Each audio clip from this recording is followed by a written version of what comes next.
Welcome back, everybody. This is Eric and Chad here with Iraq Veteran 8888. Today we've got another Gun Gripe episode for you. And guys, we are diving down the rabbit hole yet again, even more. We're going to be talking about H.R. 5103, which is the Gun Violence Prevention and Safe Communities Act of 2018. This bill was introduced, let's just say introduced, sponsored by Danny Davis out of Illinois. Surprise, surprise. And guess what?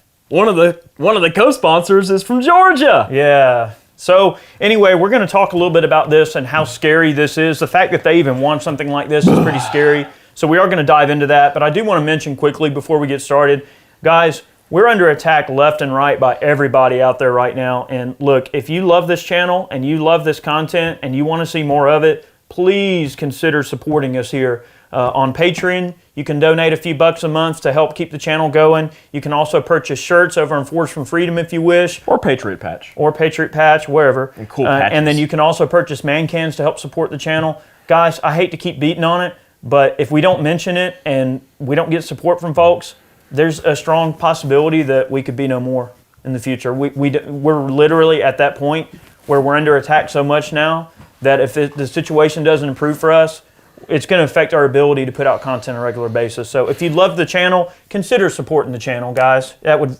graciously we would appreciate that graciously. Now, let's get on to this. So I do have a summary of the bill, and I'm just going to kind of read some parts of it here. Literally verbatim right off the website. This bill amends the Internal Revenue Code with respects to the excise tax on the sale of firearms by manufacturers, producers, and importers to 1, increase the rate of such tax to 20% on pistols, revolvers, and other firearms or any lower frame or receiver for a firearm. And 2, impose a 50% tax on shells and cartridges. I'm assuming they mean ammunition.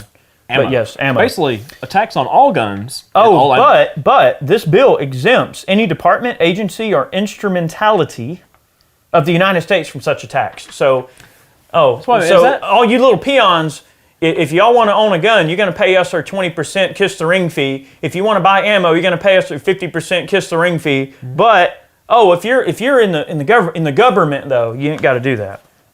All right.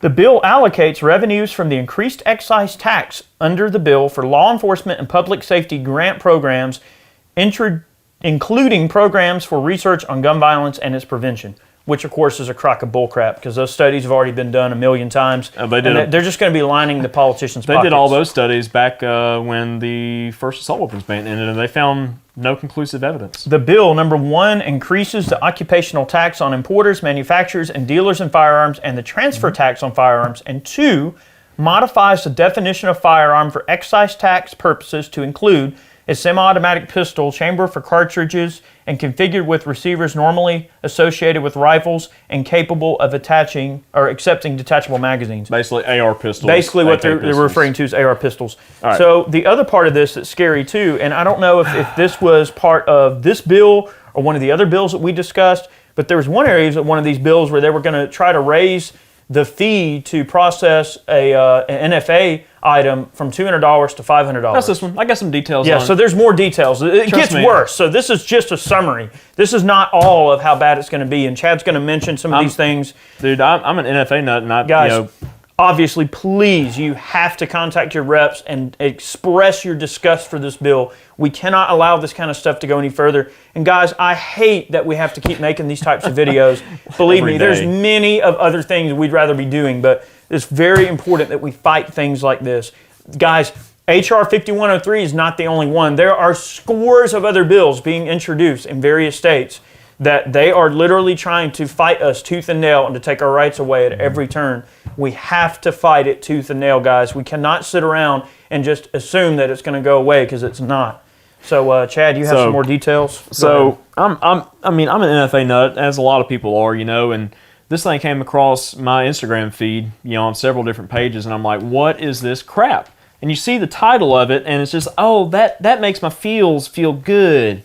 The Gun Violence Prevention and Safe Communities Act. Yeah, who would vote against that? Yeah. Okay. Well, let's look at it from a detailed perspective. Okay. So when it talks about the increased taxes on importers, manufacturers, and dealers, they're basically striking out parts of the Internal Revenue Code, and they're increasing the tax double or more. So $500 tax is going to $1,000. I think it's if you make if you do $500,000 in gross sales each year, the tax is already $1,000. It goes to $2,000, and that's basically the special occupational tax. That's more or less what a dealer that you shop at that has NFA items, that's what they have to pay each year. They're making it harder for someone to deal in firearms by making the cost higher. Yeah, that's what they have to pay each year to maintain that license to be able to sell those items to you. And here's the thing, mom and pop guys, sometimes it's hard for mom and pop to make those payments on those tax fees. Well, yeah, because you already have FFL fees and everything else associated with that too. So what they're basically trying to do is make it more difficult and more harder, basically, for an individual,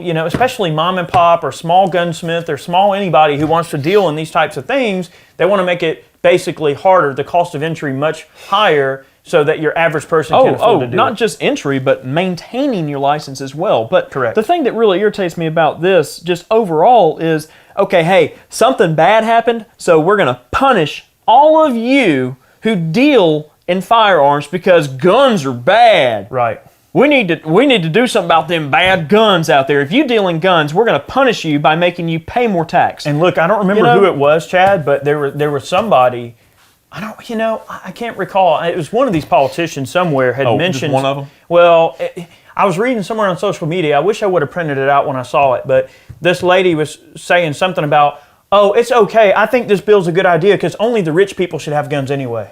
What? That was what she said. No, you're going to have to find that. I'm going to have to find it because I recall seeing something like, I'm totally okay with this because I think only rich people should have guns anyway. Mm-hmm. Oh, really? Oh, well, that's how you really feel. The truth really comes out then. That's right. And see, the thing is, it's not about them. See, they're exempt from it. So it's not about them not having guns. They just don't want you to have guns. Are they considered an instrumentality of the United States? They're pro-gun.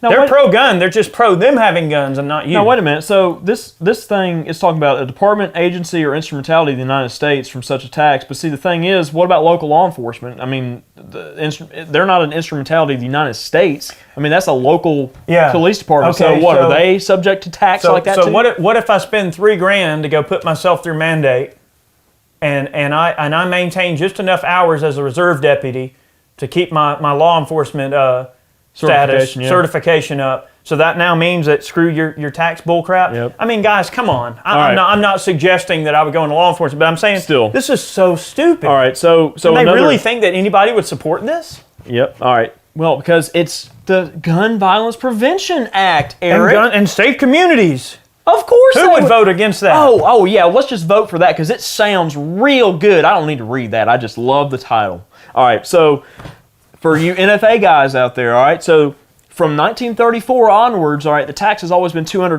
In 1934, when the National Firearms Act was implemented, a $200 tax on a muzzle device, like the Maxim silencer, that pretty much put it out of the hands of 99.9999% of everybody in the United States, except for the super wealthy. Because, I mean, $200, you're talking a lot of money. They just want to try to achieve that again. Yeah. Now, if that were to have increased with inflation, it was not included in the law for that fee to ever increase with inflation.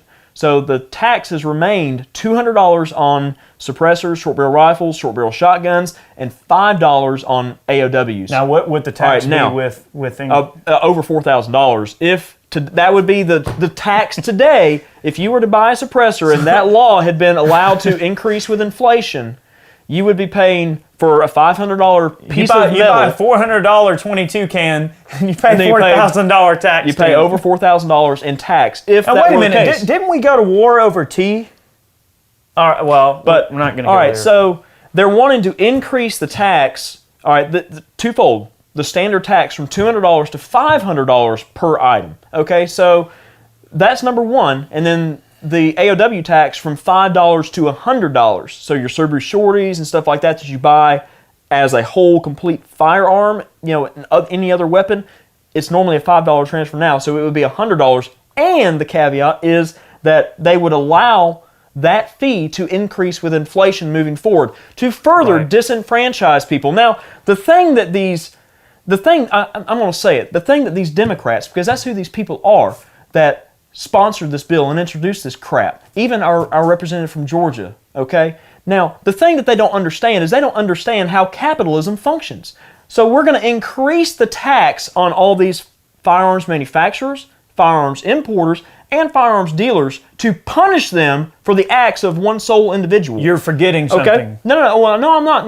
Yes, you are. And then They don't care. No, well, okay, well, but so you're doing that, and then you're imposing a higher tax on individuals who like to purchase certain items that are available for purchase under law. You're now basically killing that enterprise. You're killing the suppressor industry, and you're going to disenfranchise so many people that you're probably going to put a lot of shops and stuff out of business. And guess what? The tax that you're trying to collect for the aforementioned you won't get it because nobody will be buying anything. for these programs that they want to include this tax for, you're not going to get it. So your programs are dead in the water. And what's your real goal? Screwing gun owners. Right. So but the thing you have to remember is they don't care. I know. Chad. They don't care. That's their goal. That's I'm just talking to a brick wall here. I mean, that's all right. So look.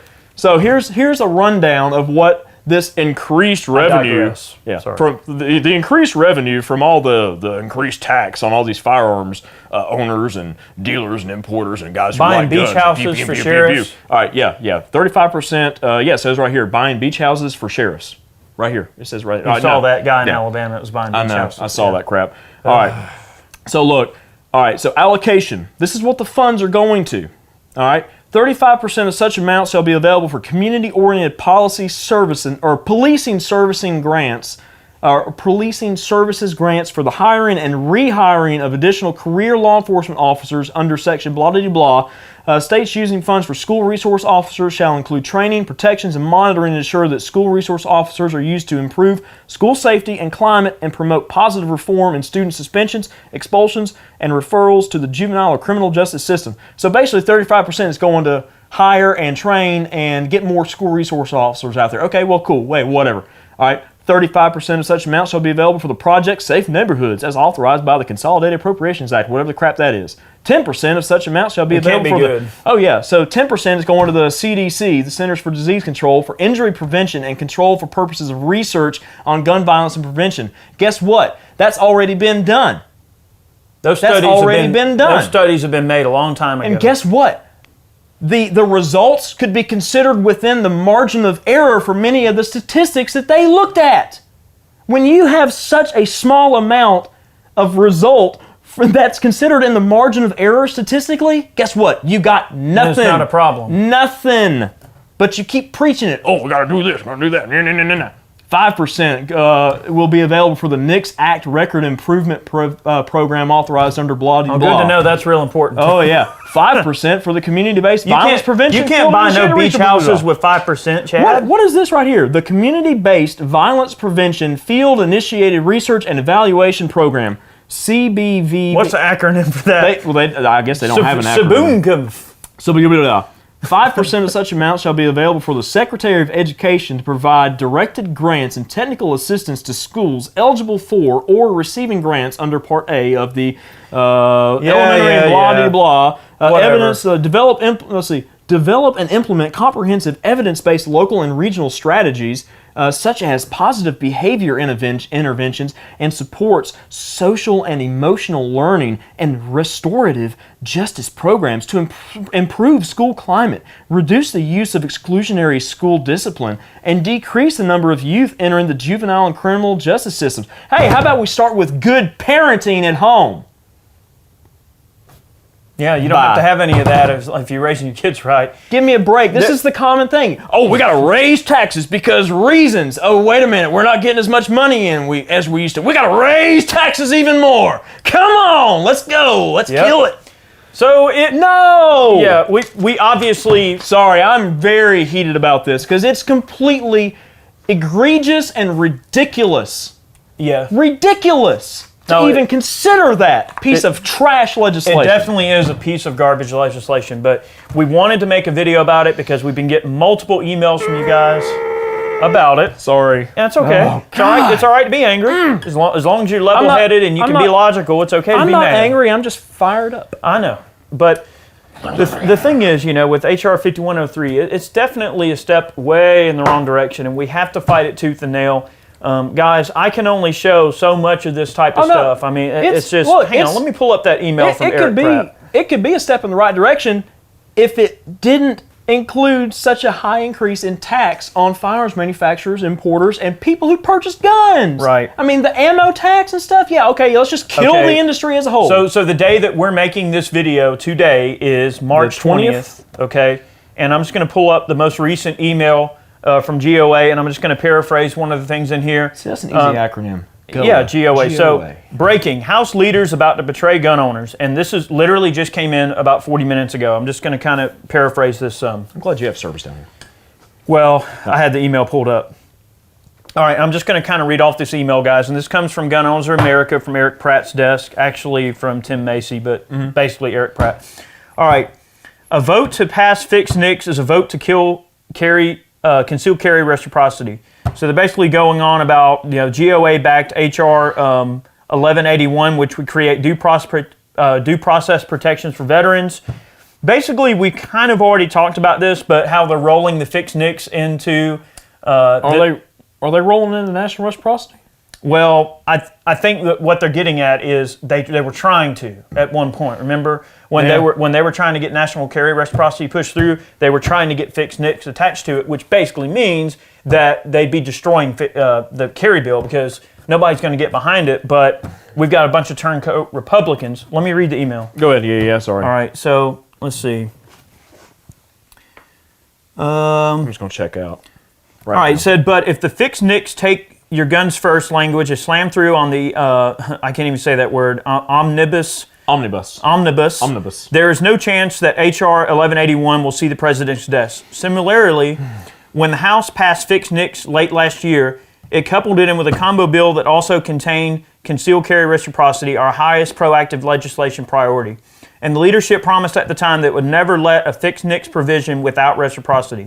However, if this anti-gun provision is slammed through, reciprocity will be dead for the year. So basically what they're saying is they're trying to lump reciprocity into a bill that they know that is a poison bill. And we already kind of talked about the poison pill. That's not necessarily new news. But basically, even they're saying if you're an NRA member to contact the NRA and to complain about this. Let's see. I mean, obviously it says the NRA has been supportive of fixed NICS legislation ever since Senator John Cornyn introduced it in November. Let's see. Yeah, but all you have to do to see what that bill really entails is look at who his co-sponsors are.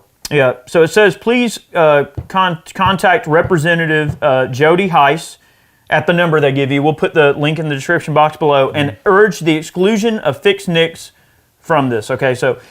And if gun control is included, then urge a vote against the rule which allows the anti-gun omnibus spending bill to even come up for consideration. So we kind of already talked about that. That email just kind of happened to come across my phone. I thought we would just briefly mention it again. Guys, this stuff is coming across our desk so quick that we literally, it's hard to talk about everything because there's so many things that are going on right now. We have to keep our ears to the ground. Look, if you're an NRA member, fine, be an NRA member, but hold them accountable. You still got time to vote. You still got time to vote. So make sure you vote for Adam Kraut. I can say that if I want. I would vote for Adam Kraut. A shameless plug for Adam. Shameless plug for Adam.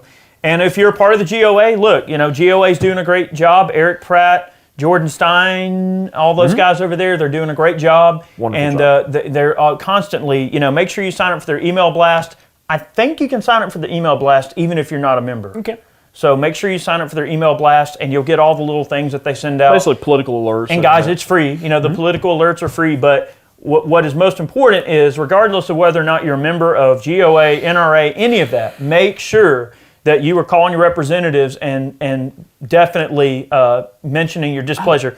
Another thing. Website? Okay, so here's something else that was brought to my attention. I'm trying to spitball here, guys, because there's a lot to go on. I just thought about it. I don't know if you guys have ever heard of the website PopVox. PopVox. Yeah, but PopVox is a website that allows you to really keep track of a lot of these bills that are coming through. Also, it can kind of give you, like, if there's a statement associated with the bill, like say someone has a position statement in government, it allows you to view the position statements that are in conjunction with the bill, as well as contact the co-sponsors or any other representative that's co-sponsor of that bill has all their contact information. You can also go on there and look up, like, say I'm in Georgia, I want to know who my reps are. I can go to PopVox, type in Georgia, it pulls up a list of all my reps and gives you all the contact information, all the phone numbers. PopVox is a great website for keeping track of all of your, of what is going on. And also, if you go to the search box at the top of the PopVox website, I'm pretty sure you can download an app as well, but I just use the website. If you go to the website and just type in gun control, or type in guns, or type in suppressors, type in carry, reciprocity, whatever, it'll pull up anything pending legislation that's going on related to those terms. So it allows you to do a quick search. And it's funny, if you just type in guns, you'll see like all these random bills that are just so messed up, and you're thinking, what was one we were looking at? I don't even remember, man. We were reading them, and I'm like, what? What does that even mean? One of them was like a ghost gun is a gun act. Yeah, the ghost gun is a gun act. Yeah. Like, what does that like even mean? 1104 or 1120 or something like that. I mean, look, guys, you have to keep your ear to the ground, and PopVox is a great website for making sure you can kind of see what's going on. Look, with this what stuff. I thought was neat about this, like this was literally just brought to our attention. I didn't even hear about this thing until today, but yeah. What I thought was neat was the fact that you can get on there and you can see every statement, about a particular bill or whatever that your representative, whether or not they're a House of Representatives guy or a senator, you can see exactly where they stand on it, what was put on record right during session or that's committee important. hearings or whatever. And it's awesome to be able to do that because I bet that hardly any of us ever watch C-SPAN, especially 24 hours a day. See, if you use PopVox and you go in and you see that, let's just say your local representative, so or let's just say that somebody in your state has co-sponsored a bill that you don't agree with, like let's say a piece of gun legislation such as HR 5103. You can go on PopVox, and when you call your reps, not only can you call your reps and prepare a statement to tell them, you can also go, well, hey, Senator so-and-so or Representative so-and-so, I saw here where you said on this date, blah, blah, blah, blah, blah. Do you really, is that how you really feel? Because I really, and it allows you to have a little bit more tools to be armed with in order to go in there and pose a very logical statement when it comes to talking to your reps. I think that's awesome. So PopVox is something I would strongly recommend you guys stay on top of too. And it's free, guys. It's a free resource. It doesn't cost money. That's a great way. You don't have to be in the NRA or the GeoA or any of these advocacy groups in order to be active in your government. Okay, so that's important. You know what kills me the most about this trash right here is that we were this close to deregulating suppressors, and here they are now trying to tax suppressor ownership and the industry into oblivion. That's right. It's just I can't even fathom. I mean, the irony is it's just insane. I just can't even process it. I cannot believe that within a year we were so close to having such a really awesome piece of pro-gun legislation passed, and now it is gone. I know. The way of the dodo. And now you got this crap. We fought so hard for it, guys. All of us. You guys, we did. We fought so hard for it. This is becoming customary. Yep. Get it out of Get here. it out of here. Okay, so guys, make sure you're fighting 5103. It's a garbage piece of legislation. It's highly unlikely it'll go anywhere, but we have to make sure that we are bringing this to folks' attention at every step. And two, you need to educate folks Don't around assume. you. You need to educate people around you who might say, oh, well, that's good because suppressors and stuff are illegal anyways. No, they're not. Right. Educate people around you. Yep. And a quick note on that, guys. We're under attack like more and more every single day. And I mean, I know I mention it all the time, but we very, very graciously need your support right now. If you love the channel and you want to see us continue living life and fighting for you, I mean, we're always going to fight regardless, but if you want to be able to see us continue to put out content, please consider donating a little money on Patreon, buying a t-shirt over on Forge for Freedom. Sam's a great guy over there, wonderful man, one of my favorite human beings, just a good guy, or maybe purchasing a man can to help support our efforts. Guys, all of those funds go directly back into supporting what we do here. So if you love us, and you want to see us continue to be able to do what we do, please consider supporting us. We're basically, essentially, funded greatly by our viewers. So we really, really appreciate the support there, guys. Like PBS. Like PBS, except cooler. All right, well, anyway, that's been our video for the day. We hope that you enjoy your day. Have a great day. Guys, don't get too worked up over it. It's going to be okay. We're going to get through this together. Don't get worked up like me. Don't get worked up like Chad. But the thing is, we have to continuously fight for our rights. If we don't fight for them, we're going to lose them. Yep. And we have to stick together on this. I know we all have different points of view. I know some people hate the NRA right now. Some people might not even like the GeoA. Look, regardless of that, put your egos aside and understand the greater good. Understand the greater purpose that we're trying to achieve here. Put your egos aside, put your opinions aside, and look at it for what it really is. And I think if you look inside yourself and look inside your heart in terms of how you feel about the Second Amendment, you'll see that we're going to get along better together than separate. Mm-hmm. Our founding fathers said that, and I'm going to say it now. So guys, that's how I feel about it. Thanks for watching today's video. We appreciate all of you, and we'll see you soon. See you guys.